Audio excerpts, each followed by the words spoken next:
Bonjour à tous. Wow. Vous m'entendez bien? Bienvenue à mon tour sur l'accessibilité numérique. C'est un sujet qui me tient à cœur parce que moi-même, je suis sourde de naissance. Et du coup, pour moi, l'accessibilité, c'est tout à fait une évidence. Alors, je vais vous montrer avec un clavier et des lecteurs d'écran comment ça se passe, l'accessibilité d'un site Internet. Je vous donnerai le on-bar à la fin du tour, mais pour l'instant, on va passer du temps ensemble. Donc, selon l'Observatoire du respect de l'accessibilité, il y a environ... ben oui, parce qu'il y a mes appareils auditifs, il n'y a pas beaucoup de place sur l'oreille. Donc, selon l'Observatoire du respect des obligations d'accessibilité fait par les Vols de France, il y a environ exactement 3% de sites Internet qui sont pleinement accessibles sur les 4000 sites audités. 3%.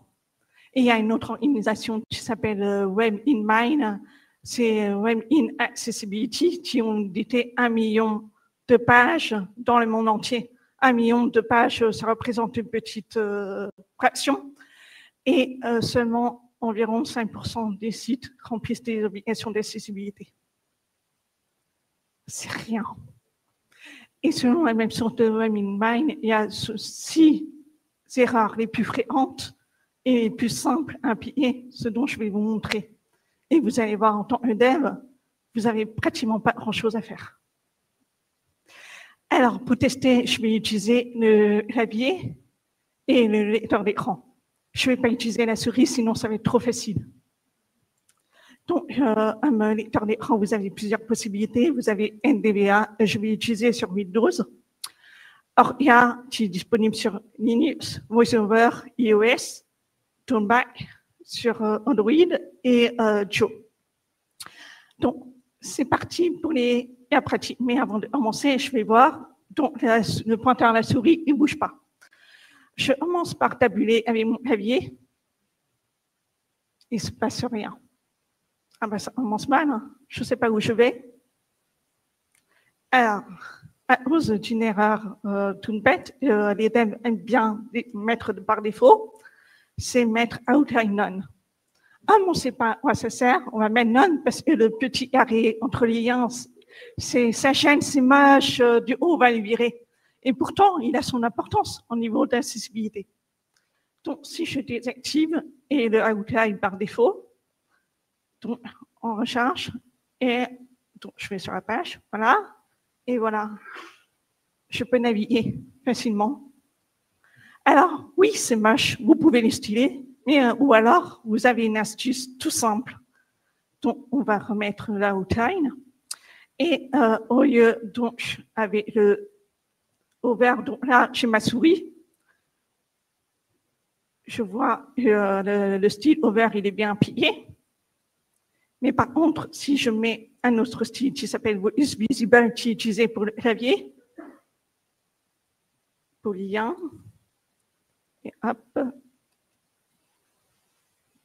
Et donc, on recharge la page, je reviens, et hop, et vous voyez, je sais où je vais, grâce au Focus Visible. Là, je vais pouvoir naviguer, on va pouvoir commencer ici la pratique. Donc, première chose, les contrastes. Est-ce que vous voyez à peu près les contrastes? Alors moi, j'ai un peu invisible, temporaire, j'ai un cataracte précoce. Du coup, j'ai vu ma vue un peu déclinée et les contrastes me posent problème. Et du coup, le thème clair, ça me fait super mal aux yeux, donc je me mets au thème sombre, souvent. Là, ça empire, je ne vais pas respecter les contrastes. Alors, comment faire? Alors, vous avez deux possibilités. Vous avez sur l'inspecteur d'éléments, vous avez un truc qui est intégré dans l'inspecteur d'éléments dans les styles, qui fait le ratio là est de 1,24. Et selon les normes d'accessibilité internationale, où il y a un pic, il faut dépasser 3,1 ou 5,4,5. Donc, on a le double A, 3, et triple A, 5. Donc là, si je vais mettre en blanc, il va me dire, ah oui, le ratio, il passe à 5, à 15. Donc, si je remets les contrastes là, vous verrez si je peux avoir la possibilité aussi de changer la couleur. Et vous voyez, c'est tout à fait visible. Et on s'agit de contraste et ça peut vous aider à vous vérifier que les contrastes sont bien respectés entre l'arrière-plan et les couleurs du texte. Et vous avez aussi plein de sites qui existent, les sites français de Danourou, qui permettent de vérifier les bons contrastes pour l'accessibilité, qui se basent sur le RC2A, la version française des normes internationales qui sont vraiment inspirées des normes internationales. On appelle le référentiel général d'amélioration d'accessibilité et je vais vous parler dans quelques instants. Et du coup, en vérifiant le contraste, je peux choisir la couleur du texte et me faire valider les couleurs valides. Et donc là, on voit bien que là, c'est pas très visible et il y a plusieurs propositions pour vous aider à choisir les palettes. Il y a plusieurs possibilités. Donc, voilà. Premier et contraste. Deuxième, la langue. Vous allez voir, avec le lecteur d'écran, ouvrez bien vos oreilles. Moi, je n'entends pas très bien. Du coup, je vais utiliser la vigneuse de parole qui va me servir de sous-titrage. C'est super pratique en tant que développeuse sourde. Recherche. Copratique and degrees 1. Copratique and degrees 2. Copratique and degrees 3. Copratique and à propos. Hors de liste principale région. Comment tester on site internet and Angular. Information principale région. SCEKCE site est vocalisable dans la bonne langue. Vous entendez l'accent chelou, bizarre, qui veut en anglais. Alors, le site est en français. Alors, à cause d'une erreur tout bête.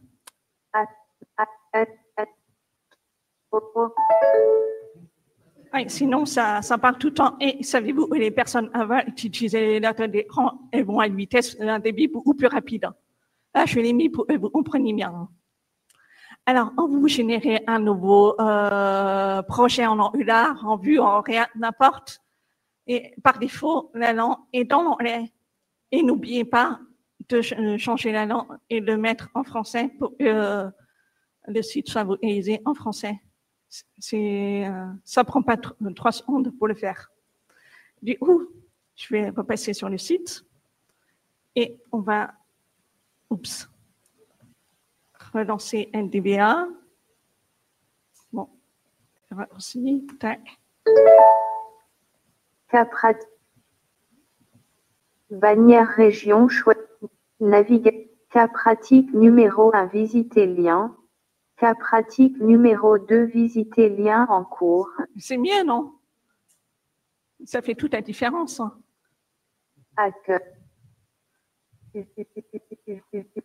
Titre niveau 2, cas pratique numéro 2, la langue. Est-ce que ce site est vocalisable dans la bonne langue? Oui. Affiche.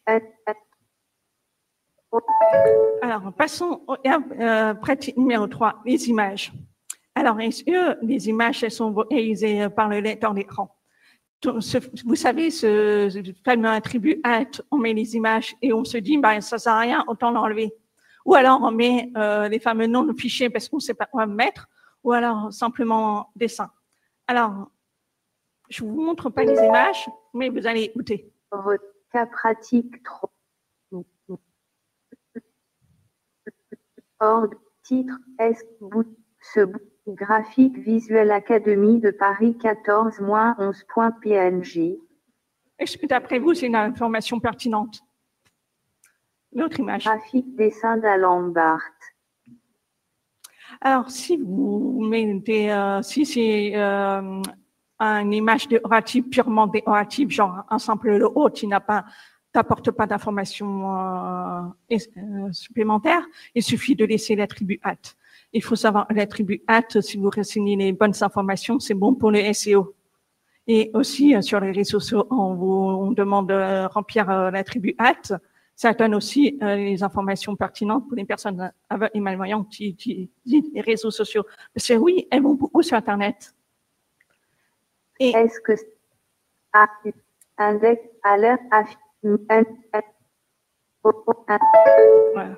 Sinon, ça prend tout le temps et ça va être incompréhensible. Alors, et la pratique numéro 2 avec le HTML. Ah. Non, c'est la pratique numéro 3. Désolé, hop. Alors, du coup, vous voyez bien, j'ai le fameux visuel avec le nom du fichier. Ah, j'ai oublié de vous dire que... Non, on verra ça après. Comme ça, ce sera plus... Sinon, vous allez voir les images et je ne veux pas vous les montrer tout de suite. Hop.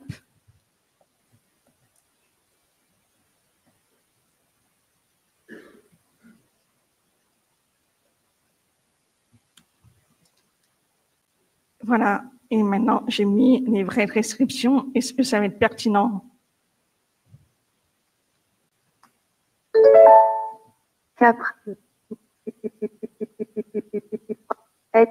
Ce bouton perd image Sacha graphique communiqué de l'Académie de Paris datant du samedi 14 novembre, un point de situation sur graphique l'ouverture des établissements scolaires et universitaires lundi, en Île-de-France, graphique ce samedi en fin de journée, graphique dessin d'Alain Barthes titré budget 2025 et motion de censure.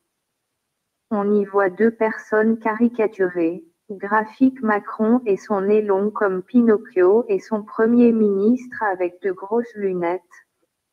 Le premier, graphique ministre a les bras écartés protégeant Macron, accroupi les mains sur sa tempe, face à une flopée. Graphique de flèche motion de censure. Macron tout ému dit haut. Olivier avec des cœurs dessinés au-dessus. Graphique de lui. Le dessin est sous-titré « Le PS a décidé de sauver le gouvernement macroniste ». Ça vous fait une idée à quoi ça ressemble? Vous voulez voir les images? Hop,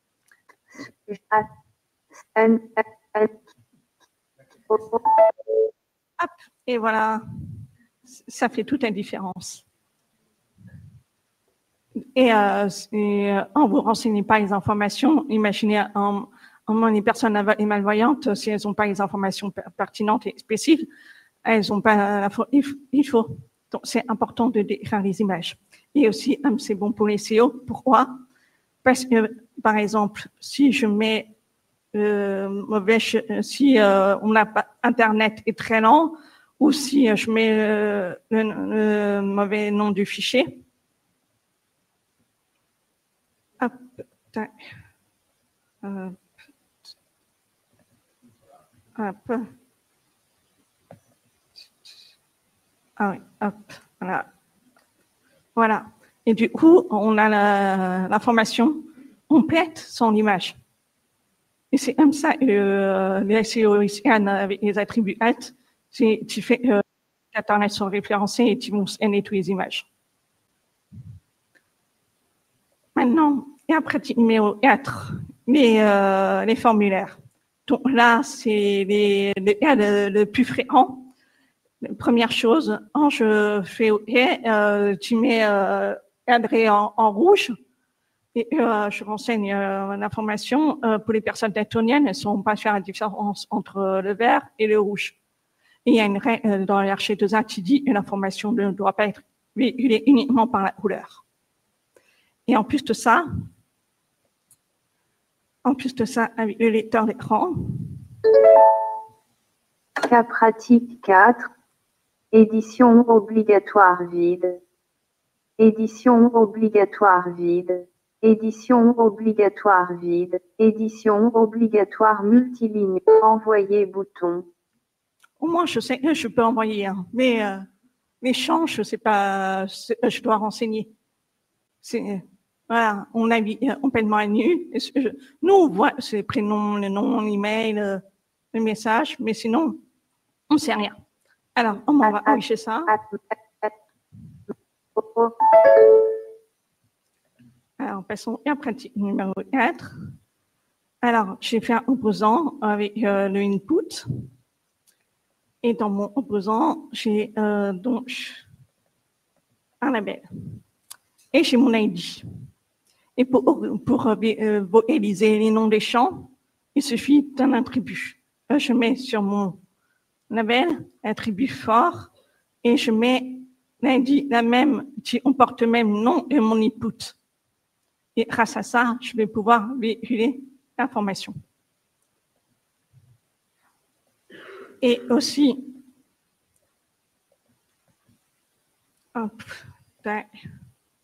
je vais mettre le vrai message et désactiver pour vous rendre compte.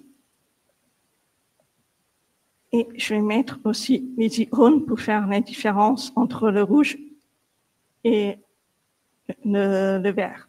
Et voilà, en mettant tout ça, hop, je réactive.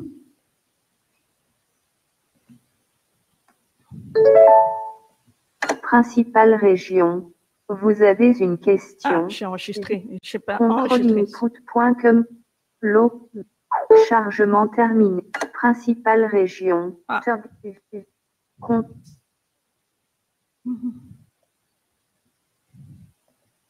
Ah, et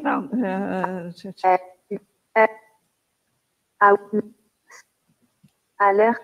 Voilà. Principale région. Vous avez une question. Ah mince, ça marchait. Chargement terminé. Cas pratique 4. Comme votre principale région. Votre alerte, votre prénom est votre nom. Voilà, il y a eu un bug sur ce. Donc. Alerte, votre nom est un champ. Édition obligatoire.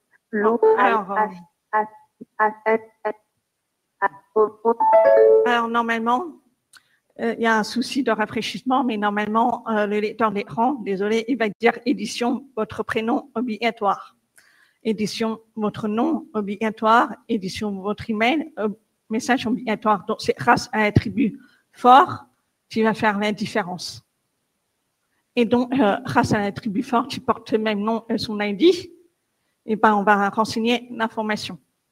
Et aussi, en mettant les couleurs qui va bien, les icônes pour différencier si c'est bon ou pas bon, tout ça, tout est visuel.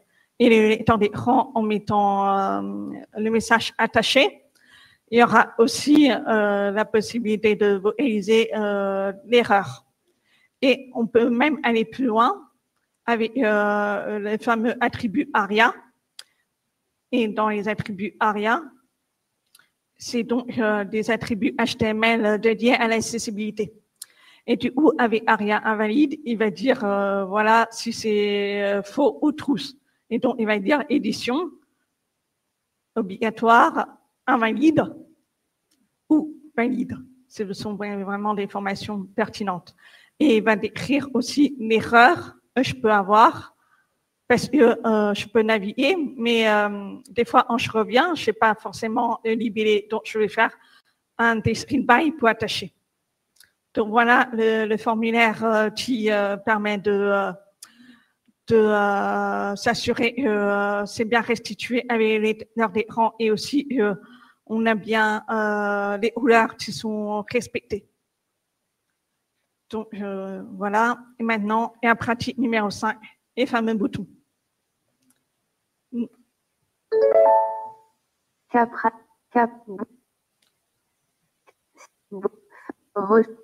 Principale région, veuillez choisir votre moyen de paiement. Groupe bouton.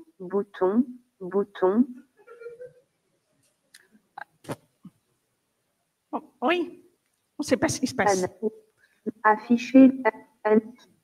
Alors, on a une information et pourtant, il y a plusieurs façons de faire. Alors, il y a 5 façons de faire et c'est facile. Donc, vous connaissez sûrement l'attribut title. Il y a l'attribut Aria Hidden, Aria Label, qui est donc la même chose le title, et c'est un attribut pour l'accessibilité. Et enfin, on a aussi la possibilité de mettre un span avec une classe insert only et dire PayPal. Et donc, la classe insert only, ça permet de cacher visuellement l'information, mais de restituer l'information via le lecteur d'écran. Et le SR only, en fait, c'est un truc que vous pouvez trouver sur Internet facilement et on porte tout ça pour cacher l'information, que ce soit le rectangle, le label et tout ça, il va mettre à l'écart. Et donc, c'est vraiment une classe à savoir honnête et qui permet de, si vous voulez, vraiment pas rendre le libellé visible, mais restituer au lecteur d'écran. Alors, ici arrive maintenant, je vais mettre le lecteur d'écran. Cap, chargement, cap, navigation. Principale région, veuillez choisir votre moyen de paiement, groupe Visa bouton, Mastercard bouton, PayPal bouton. Voilà, j'ai l'information qui est restituée. Et dernier apprenti, après les boutons, nous avons aussi les liens. Et donc, les liens, d'après vous, est-ce que avec les liens, le lecteur d'écran, bannière, en savoir plus lien, en savoir plus lien, en savoir plus lien. Ce ne sont pas des informations pertinentes. Et les personnes, elles aiment bien naviguer de lien en lien pour aller plus vite et voilà, pour trouver l'information et chercher. Mais si on mettait, on va savoir plus, et ici, par là, ce ne sont pas des informations pertinentes. Et on me dirait, mon ami, c'est lui qui est il dit, bah, à chaque fois, c'est une pochette surprise, je ne sais pas où je vais. Donc, alors là, on peut utiliser les mêmes choses. Explorateur, OK. On peut utiliser les mêmes choses pour les boutons. Hop. On va mettre exactement pareil. On va mettre title. Et donc, dans le title, j'ai besoin d'avoir. Je reprends le titre parce que c'est associé au titre. Je reprends avec le title. Je reprends le système. Et là, je mets Aria Label. Et là, avec le span, je peux faire la même chose. Et donc, là, je n'ai pas besoin de mettre en savoir plus, mais je peux compléter avec SR only en disant, je continue la phrase, tout simplement. Et donc là, on a forcément les mêmes informations. Cas pratique si. En savoir plus, lien référentiel général d'amélioration de l'accessibilité. En savoir plus, savoir plus sur les audits d'accessibilité numérique lien. Voilà, donc j'ai les informations plus pertinentes et qui font, voilà, c'est vraiment important de mettre l'information. Attention, un bouton n'est pas un lien et un lien n'est pas un bouton. Je sais, il y a des devs qui disent, j'ai la flemme de styler mon lien, donc je voudrais que mon lien ressemble à un bouton, donc je vais mettre un bouton. Sauf que la personne qui va sur le bouton, il va s'attendre, il va faire une action. Et donc, voilà, et il n'y a pas de lien, tu vas avec. Donc, c'est important de respecter la sémantique. Et pour ça, là, vous voyez, mes liens, ils ressemblent à des boutons parce que je les ai stylés. Ouais, ça fait vraiment toute la différence. Alors, je vous ai montré des tests utilisateurs et il faut savoir qu'il existe pour vous aider des tests automatisés. Mais le souci avec les tests automatisés, c'est que ça ne peut pas tout ouvrir tous les critères. Et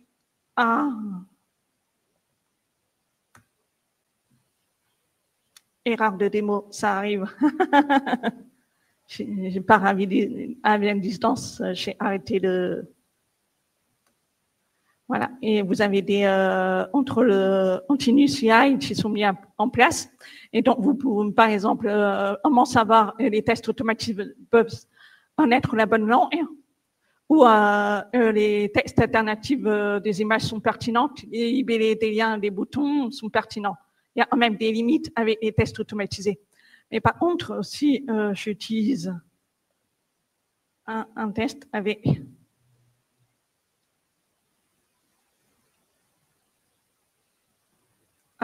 accès sur les pratiques, sur les contrastes, et lui, il va me dire, voilà, j'ai des erreurs d'accessibilité parce que je n'ai pas respecté les contrastes.